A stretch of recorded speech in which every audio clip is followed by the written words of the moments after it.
میں سوچنے لگا میری تو اتنی ٹائم نہیں ہے، میں تو ہر 15 منٹ میں فارغ ہو جاتا ہوں، بلکہ ہر انسان کی 5 سے لے کر 15 منٹ تک ہی ٹائمنگ بنتی ہے۔ اس سے کم اور اس سے زیادہ یا تو میڈیسن سے ممکن ہے یا پھر اس انسان کے ساتھ کوئی مسئلہ ہے۔ جیسے 5 منٹ سے کم والے ہوں گے جو سگریٹ پیتے ہوں گے یا پریکٹس کرتے ہوں گے۔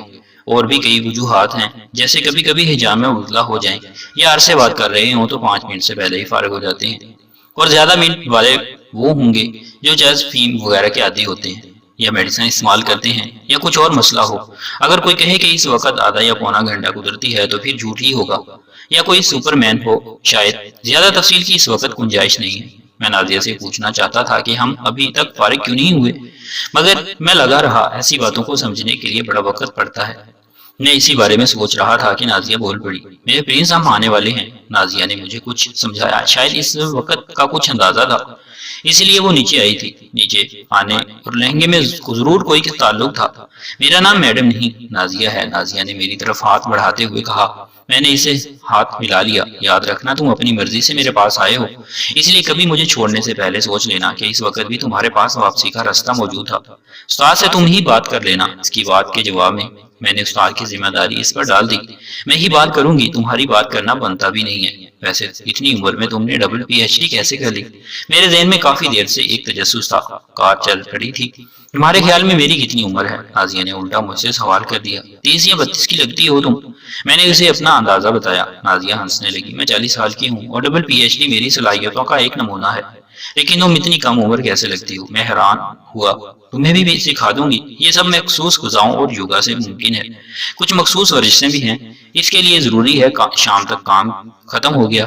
نازیہ نے استاد سے پتہ نہیں کیا کہا کہ وہ مجھے دعائیں دے کر چلے گئے۔ نازیہ نے اسے پیسے بھی دیے تھا۔ میں وہیں رہ گیا۔ نازیہ نے 3 کمروں میں سے مجھے ایک کمرہ دے دیا تھا۔ میرا خیال تھا کہ ہم آج رات ہی کریں گے، مگر نازیہ اور میں رات گئے تک باتیں کرتے رہے، ایک دوسرے کا ماضی کھنگالتے رہے، ایک دوسرے کو بارے میں جانتے رہے۔ باتیں کر کر کے ہم تھک گئے تو سو گئے۔ اگلی صبح ہم کچھ دیر سے اٹھے۔ نازیہ نے ناشتہ بنایا۔ ناشتہ کر کے نازیہ نے مجھے بازار چلنے کو کہا۔ نازیہ بہت ہی اوپری درجے ہائی سٹینڈرڈ کی زندگی گزار رہی تھی۔ بازار وہ میرے لیے شاپنگ کرنے لگی، میرے لیے مہنگے ترین کپڑے خریدنے لگی، اور پتہ نہیں اس نے کیا کچھ خرید ڈالا۔ اس نے دلہن کا ایک لہنگا بھی خریدا جو میری سمجھ سے باہر تھا۔ نازیہ نے لہنگا انہی کے ٹیلر کے پاس سینے کے دے دیا، اور شام کو یہ لہنگا اسے ملنا تھا۔ ہم نے ایک ریسٹورنٹ میں دوپہر کا کھانا 4 بجے کھایا، پھر باقی کی خریداری کرنے کے بعد ہم واپس ہو لیے۔ اس دوران اس نے عجیب فرمائش کر دی کہ میں اس کے لیے کوئی تحفہ خریدوں۔ میں نے ایک جگہ اس کے لیے سونے کی چین پسند کی، اس میں ڈائمنڈ لگا ہوا تھا۔ ظاہر ہے اس کے پیسے بھی اسی نے ادا کرنے تھے۔ رستے میں ایک جگہ اس نے پھولوں کا آرڈر دیا۔ تقریباً شام کو ہی ہم گھر پہنچے۔ ایک دن میں اس نے لاکھوں پانی کی طرح بہا دیا تھا۔ سامان وہیں رکھ دیا۔ کچھ سامان لے کر نازیہ اپنے کمرے میں چلی گئی تو میں بھی اپنے کمرے میں جا کر لیٹ گیا۔ مجھے تو ہلکی سی چھپکی آ گئی۔ آنکھ کھولی تو یہ ہلکی سی چھپکی بھی کافی ہو گئی تھی۔ رات کے 9 بج رہے تھے۔ کمرہ دیکھ کے اندازہ ہوا کہ نازیہ یہاں آئی تھی اور جو کچھ لائی تھی اس کی سیٹنگ کر گئی تھی۔ وارڈروب کھول کے دیکھا تو اس میں سارے کپڑے جڑے ہوئے تھے۔ نازیہ نے کھانا باہر سے منگوایا تھا۔ کھانا وغیرہ کھاتے باتیں کرتے 10 بج گئے۔ چلو شہزادے تیار ہو جاؤ، تمہارا ایک سوٹ میں نے نکال دیا ہے، تمہارے کمرے میں ہی پڑا ہے، وہ پہن لو اور اچھی طرح تیار ہو جاؤ۔ نازیہ نے مجھے کہا تو اس کے لہجے میں کچھ خاص تھا، لیکن میں کچھ سمجھ نہ سکا۔ کیا ہم کہیں جا رہے ہیں؟ میں پوچھے بھی نہ رہ سکا۔ ہاں تم تیار ہو جاؤ۔ میں کمرے میں جا کر کپڑے بدلنے لگا۔ کمال ہے وہاں ایک شیروانی بھی پڑی تھی، میں نے پہن لی، بالکل میرے سائز کی تھی۔ سلیم شاہی جوتے پہن کے تیار ہو کے میں نے خود کو آئینے میں دیکھا۔ کسی ریاست کا شہزادہ لگ رہا تھا، بلکہ اس وقت مجھے دولہا بھی کہا جا سکتا تھا، مجھے نظر بھی لگ سکتی تھی۔ تو میں نے آئینے سے نظریں ہٹا لی۔ نازیہ نے کہا تھا کہ تیار ہو کے وہیں کھڑے ہو، ٹھہرو، میں تمہیں بلا لوں گی۔ میں اس کا انتظار کرنے لگا۔ آدھا گھنٹہ ہو گیا۔ پتہ نہیں یہ عورتیں تیار ہونے کے لیے اتنی دیر کیوں لگاتی ہیں۔ خیر انٹرکام کی بیل ہوئی تو میں لپک کر ریسیور اٹھا لیا۔ تیار ہو گئی شہزادے؟ نازیہ نے پوچھا۔ میں تو پونے 3 گھنٹے سے تیار ہوں، آپ کب تک تیار ہو جائیں گی؟ میں نے شوخی سے پوچھا۔ میں بھی تیار ہوں، تم میرے کمرے میں آ جاؤ اور میرا تحفہ لانا مت بھولنا۔ ریسیور رکھ کر میں نازیہ کے کمرے کی طرف چل پڑا۔ اس کے کمرے کا دروازہ پھڑا ہوا تھا۔ میں نے ہاتھ کا دباؤ ڈالا تو دروازہ کھلتا گیا اور میرے قدم وہیں ٹھہر گئے۔ کمرے کے فرش پر پھولوں کی پتیوں سے راہداری بنی ہوئی تھی جو کہ بیڈ تک جاری تھی۔ بیڈ پر بھی پتیاں ہی پتیاں تھیں اور اس بیڈ پر نازیہ لہنگا اور کرتی پہنے دلہن بنی بیٹھی تھی۔ اس کے ارد گرد لہنگا پیا ہوا تھا۔ لہنگا گلابی رنگت کا تھا جو کہ میرا پسندیدہ رنگ تھا۔ جب یہ لہنگا میں نے دن کو دیکھا تھا تو شاید میری آنکھوں یہ چہرے سے نازیہ نے میری پسندیدگی کا اندازہ لگا لیا ہوگا۔ یہ سب ایک زبردست سرپرائز تھا اور میں ابھی تک کمرے کی دہلیز پر کھڑا تھا۔ اندر آ جاؤ میرے پرنس۔ پہلی بار مجھے پرنس کہا گیا۔ نازیہ پیار بھری آواز نے میرے کانوں میں رس گھولا اور میں محصور انداز میں اس کی طرف چل پڑا۔ ایک ہاتھ سے میں نے دروازہ واپس پش کر دیا جو کہ ٹھیک سے بند ہو گیا۔ میں بیڈ کے پاس جا کے پھر رک گیا۔ میں یکٹک نازیہ کو دیکھ رہا تھا، گویا جتنا لوور کی کوئی دیوی میرے سامنے آ کے بیٹھ گئی تھی۔ 2 دن سے میں اسے دیکھ دیکھ کے تڑپ رہا تھا۔ نازیہ کا بے پناہ حسن میرے دل و دماغ میں چھا چکا تھا۔ میں اس میں کوئی شک نہیں کہ اس کا حسن ایک ایسا مغناطیس تھا جس کے سامنے ہر مرد خود کو ایک بے جان لوہے کا ذرہ محسوس کرتا تھا۔ بیٹھ جاؤ میرے پرنس، نازیہ میری بے خودی محسوس کر چکی تھی۔ میں اس کے سامنے بیٹھ گیا۔ مجھے کچھ سمجھ نہیں آ رہا تھا کہ کیا کہوں اور کیا کروں۔ میرے پرنس، میں نے برسوں چاہا تھا کہ وہ مرد جس کا میں ذکر میں نے بس سنا ہے وہ مرد مجھے مل جائے۔ پھر میں سوچتی تھی جنسی کشش والا دنیا میں ہوگا بھی کہ نہیں، پھر میں سوچتی کہ ایسے مرد ہوں گے تو ضرور، لیکن میری قسمت میں شاید ہی ہو۔ آج تمہیں اپنے سامنے پا کے بھی مجھے یقین نہیں آ رہا۔ نازیہ جذباتی ہو رہی تھی۔ مجھے موضوع بدلنا پڑا۔ یہ سب کیا ہے نازیہ؟ میں نے اس کے دلہن بننے کی طرف اشارہ کیا۔ میرے پرنس، تم سے ملاقات کا اس سے بہتر آئیڈیا نہیں تھا۔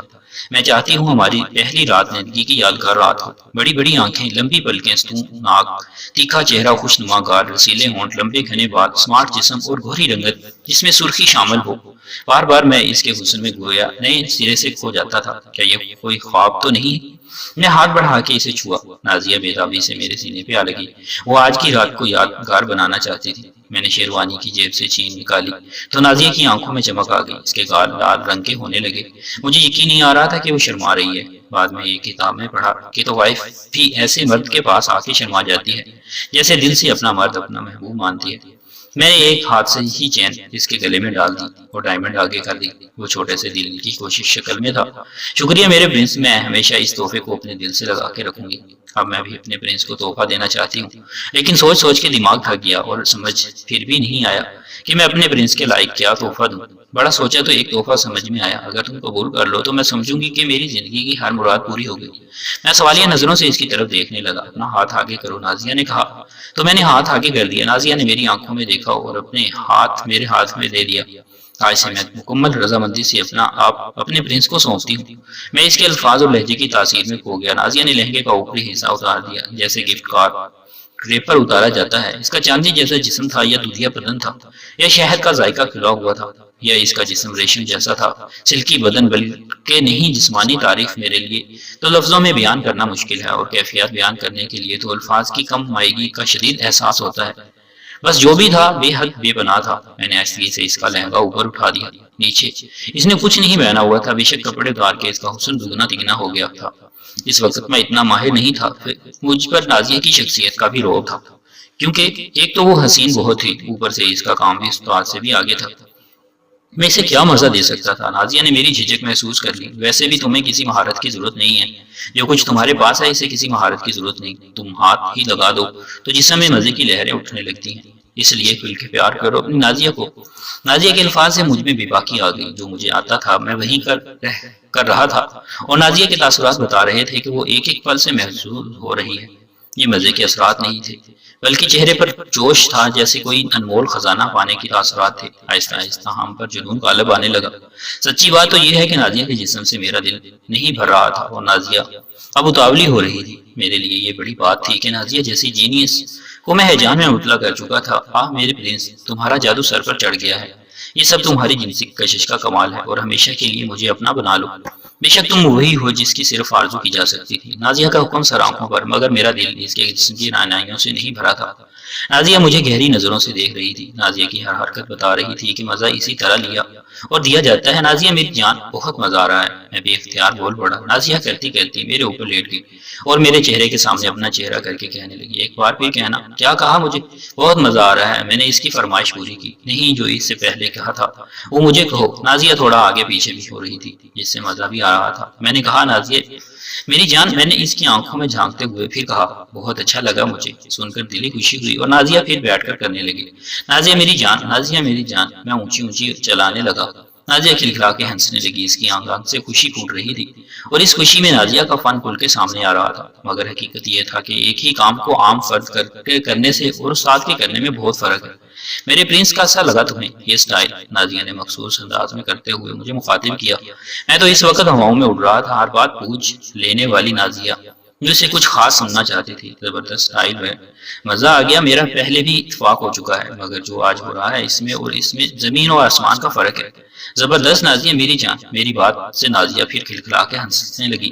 چلو اوپر آ جاؤ، اب تمہاری باری ہے۔ میں سوچنے لگا میری تو اتنی ٹائمنگ نہیں ہے، میں تو ہر 15 منٹ میں فارغ ہو جاتا ہوں، لیکن ہر انسان کی 5 سے لے کر 15 منٹ تک ہی ٹائمنگ بنتی ہے۔ اس سے کم اور اس سے زیادہ یا تو میڈیسن سے ممکن ہے یا پھر اس انسان کے ساتھ کوئی مسئلہ ہے۔ جیسے 5 منٹ سے کم والے وہ ہوں گے جو سگریٹ پیتے ہوں گے یا پھر پریکٹس کرتے ہوں گے، اور بھی کئی وجوہات ہیں، جیسے کبھی کبھی حجان میں مبتلا ہو جائیں یا عرض سے بات کر رہے ہوں تو 5 منٹ سے پہلے ہی فارغ ہو جاتے ہیں۔ اور زیادہ منٹ والے وہ ہوں گے جو چرس فیم وغیرہ کے عادی ہوتے ہیں یا میڈیسن استعمال کرتے ہیں یا کچھ اور مسئلہ ہو۔ اگر کوئی کہے کہ اس وقت آدھا یا پونا گھنٹہ گزرتی ہے تو پھر جھوٹ ہی ہوگا، یا کوئی سپر مین ہو شاید۔ زیادہ تفصیل کی اس وقت گنجائش نہیں ہے۔ میں نازیہ سے پوچھنا چاہتا تھا کہ ہم ابھی تک فارغ کیوں نہیں ہوئے، مگر میں لگا رہا ایسی باتوں کو سمجھنے کے لیے بڑا وقت پڑتا تھا۔ میں اسی بارے میں سوچ رہا تھا کہ نازیہ بول پڑی، میرے پرنس ہم آنے والے ہیں۔ نازیہ نے مجھے کچھ سمجھایا، شاید اسے وقت کا کچھ اندازہ تھا، اس لیے وہ نیچے آئی تھی۔ نیچے آنے اور لہنگے میں ضرور کوئی تعلق تھا۔ اب بھی میں نازیہ کی طرح اندازہ لگانے کی کوشش کر رہا تھا، اور میں پھر پرجوش میں پہلے والے موڈ میں آ گیا تھا۔ نازیہ نے لہنگا اتار کر ایک سائڈ پر احتیاط سے رکھ دیا اور میرے ساتھ لیٹ گئی۔ اس نے ایک بازو میرے اوپر رکھ دیا اور میری گردن سے نیچے سے گزار کر مجھے نزدیک کر لیا۔ ہمارے چہرے ایک دوسرے کے سامنے تھے۔ میرے پرنس، یہ لہنگا پہلی ملاقات کی یادگار کے طور پر ہمیشہ بغیر دھوئے اسی حالت میں سنبھال کر رکھوں گی۔ یہ ہمیں پہلی ملاقات کی یاد دلاتا رہے گا۔ اس رات ہم نے کئی دفعہ کیا اور صبح سو گئے۔ میرے پرنس اب اٹھ بھی جاؤ، بہت بھوک لگی ہے۔ ناشتہ تیار ہے جناب۔ نازیہ کی پیار بھری آواز مجھے نیند کی وادیوں سے باہر لے آئی۔ میں نے وقت دیکھا تو پہر ہو رہی تھی۔ نازیہ نے پہلی رات کو یادگار بنا دیا تھا۔ مجھے ایسا لگ رہا تھا جیسے میں خواب میں تھا، لیکن اب نازیہ کی موجودگی بتا رہی تھی کہ گزری رات ایک حقیقت تھی۔ پھر نازیہ نے مجھے اٹھا لیا اور بڑے لاڈ سے کھینچتے ہوئے باتھ روم میں دھکا دیا اور باہر سے چٹنی لگا دی۔ جلدی سے نہا لو میرے پرنس، پھر مل کر ناشتہ کریں گے۔ میں نہا کر نکلا اور کچن میں ہی سیدھا چلا گیا۔ وہاں نازیہ میرے انتظار میں بیٹھی تھی۔ مجھے دیکھتے ہی نازیہ نے ایک ڈبیا سے کچھ نکالا، اسے ایک معجون کے ساتھ ایک کپ میں ڈالا اور اسے پانی میں ڈال کر مکس کیا۔ لو پرنس، اسے پی جاؤ۔ میں اسے پی گیا، پھر ہم ناشتہ کرنے لگے۔ یہ ناشتہ اور دوپہر کا کھانا تھا، کیونکہ اب سپہر ہو رہی تھی۔ بڑا زبردست کھانا ہے یار، کیا ذائقہ ہے تمہارے ہاتھ میں۔ میں نے نازیہ کی کھل کے تعریف کی۔ نازیہ دھیما دھیما مسکرانے لگی۔ میں نے بڑے عرصے بعد اتنا اہتمام سے کھانا بنایا ہے پلیز۔ مجھے کھانا بنانا کچھ خاص نہیں آتا تھا، اور میری مما کہتی تھی نازیہ جب تم دل سے کسی کے لیے کھانا بناؤ گی تو کھانا زبردست ہی بن جائے گا، اور اس دن تمہیں کھانے میں ذائقہ ڈالنا آ جائے گا۔ تو آج پرنس مجھے تمہاری بدولت کھانا بنانا بھی آ گیا۔ میں ہنسنے لگا، بات میں بات ہنسنے کو دل چاہ رہا تھا۔ نازیہ کا چہرہ بھی ایسا تھا جیسے کمکما جل اٹھا ہو۔ ہم ڈرائنگ روم میں آ کر کافی پینے لگے، پھر وہاں باتیں کرتے رہے اور پھر ہم بیڈ روم میں آ گئے۔ اسی سرشاری میں ایک ہفتہ گزر گیا۔ ہمیں کسی چیز کا ہوش نہیں تھا، بس ہم تھے اور ہماری مستیاں تھیں۔ اس دوران kitchen, bath room, drawing room, library, basement, ہر جگہ ہم نے کیا گویا ہمارا ہنی مون کا پیریڈ تھا، لیکن ہم نے فلیٹ سے ایک لمحے کے لیے بھی قدم باہر نہیں نکالا۔ نازیہ نے یونیورسٹی سے ایک ہفتے کی چھٹیاں لی ہوئی تھی۔ اب کل سے اس نے یونیورسٹی جانا تھا۔ پرنس، تم نے میٹرک کیا تھا تو اس کا رزلٹ کیسا نکلا؟ میں نے رزلٹ کا پتہ ہی نہیں کیا، بلکہ سچ کہوں تو نازیہ میرا اس طرف دھیان ہی نہیں کیا۔ ٹھیک ہے، تم اپنا رول نمبر بتاؤ، اگر تمہیں یاد ہے تو میں رزلٹ کا پتہ کرواتی ہوں۔ میں نے اپنا رول نمبر بتا دیا۔ اگلے دن نازیہ یونیورسٹی چلی گئی اور میں فلیٹ میں تنہا رہ گیا، اور کچھ نہیں تو میں بائک لے کر استاد کی طرف نکل گیا اور گھر والوں کے لیے کچھ چیزیں بھی لے گیا۔ وہاں استاد کی بیوی بڑی چاہ سے ملی۔ کیوں رے بڑا بے مروت نکلا تو؟ ایک لمحے کے لیے ماں سے ملنے بھی نہ آیا۔ معافی چاہتا ہوں مما جی، فوری ناز کا، لیکن آپ لوگوں کی یاد مجھے بھی آتی تھی۔ استاد کے گھر والے میرے ساتھ بہت خوش تھے، اور دن بڑی تیزی سے نکل گیا اور مجھے اداس بھی کر گیا۔ دوپہر کا کھانا کھائے بنا مما نے آنے نہ دیا۔ پھر ان سے اجازت لے کر میں فلیٹ میں پہنچ گیا۔ نازیہ آ چکی تھی۔ میں وہاں ایک چٹ لے کر گیا تھا، اس لیے وہ میرا ہی انتظار کر رہی تھی۔ اسے بڑی بھوک لگی تھی۔ جس بےتابی اور محبت سے نازیہ میرا انتظار کر رہی تھی، میں اسے یہ نہ کہہ سکا کہ میں کھانا کھا کے آیا ہوں، اور اس کے ساتھ کھانے میں شامل ہو گیا۔ کچھ زیادہ ہی کھانے میری حالت میں بیزاری سی آ گئی، لیکن جیسے ہی نازیہ کی بنائی کافی پی تو حالت بہتر ہونے لگی۔ پرنس، تم میٹرک میں اچھے نمبروں سے پاس ہو گئے ہو، اب کیا ارادے ہیں تمہارے؟ نازیہ جانتے بوجھتے میرے ارادے پوچھنے لگی۔ نازیہ، تم جانتی ہو کہ میں آگے پڑھنا چاہتا ہوں۔ ٹھیک ہے، تو پھر داخلہ کافی لیٹ ہونے کے باوجود میں تمہیں ایچیسن میں داخلہ کروا دیا ہے۔ مجھے اس کے لیے کچھ اثر و رسوخ استعمال کرنا پڑا، اور اب میں چاہتی ہوں کہ کم وقت ہونے کے باوجود تم فرسٹ ایئر میں کوئی پوزیشن لے کر دکھاؤ۔ کل سے تم کالج جاؤ گے اور شام کو تمہیں ایک ٹیچر بھی پڑھانے آیا کرے گی۔ نازیہ سب کچھ طے کر چکی تھی اور اسی طرح ہوا۔ اگلے دن میں کالج اور نازیہ یونیورسٹی چلی گئی۔ کالج کے بعد ہم آگے پیچھے ہی فلیٹ واپس ہوئے۔ کھانے اور کچھ دیر کے آرام کے بعد دوپہر کو ہی ایک ٹیچر مجھے پڑھانے آ گئی۔ میں حیران ہوا، وہ ایک جوان لڑکی تھی، شاید اس کی عمر 26 سال ہو۔ بعد میں اندازہ ہوا وہ نازیہ کی اسٹوڈنٹ رہ چکی تھی اور اب کوچنگ سینٹر میں پڑھاتی تھی۔ اسے کم وقت میں تیاری کروانے میں مہارت تھی۔ مجھے اسپیشل نازیہ کی وجہ سے فلیٹ پر ہی وقت دینے پر رضامندی ہو گئی تھی۔ پڑھانے بیٹھی تو پتہ چلا کہ اپنے شعبے میں بڑی ماہر ہے۔ اچھی بھلی خوبصورت لڑکی تھی، بڑی ہی دلکش اور حسین تھی۔ اسے دیکھ کر مجھے خماری بڑھنے لگی۔ وہ گئی تو شام کو ایک اور استاد آ گئے۔ یہ میرے مارشل آرٹ کے استاد تھے۔ شاید نازیہ ایک ہی بار میں میری ہر خواہش پوری کر دینا چاہتی تھی۔